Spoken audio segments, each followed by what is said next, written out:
Long-distance swimmer Ben Lecomte set off from Japan's east coast on Tuesday in his bid to become the first person to swim across the Pacific Ocean.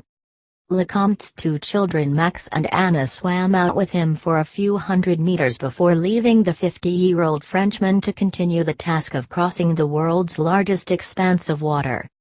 Lecomte, who swam across the Atlantic Ocean in 1998, will hope to next see his children in San Francisco after a journey of 9,100 kilometers, which is expected to take more than 6 months. Lecomte told Reuters last week that his plan was to swim for 8 hours, and consume over 8,000 calories, each day. More than 27 different scientific organizations, some medical and some oceanographic, will be benefiting from the data gathered during the expedition by Lecomte's support team. Much of the research will focus on plastic pollution in the Pacific Ocean, specifically the buildup of plastic smog containing billions of pieces of microplastic,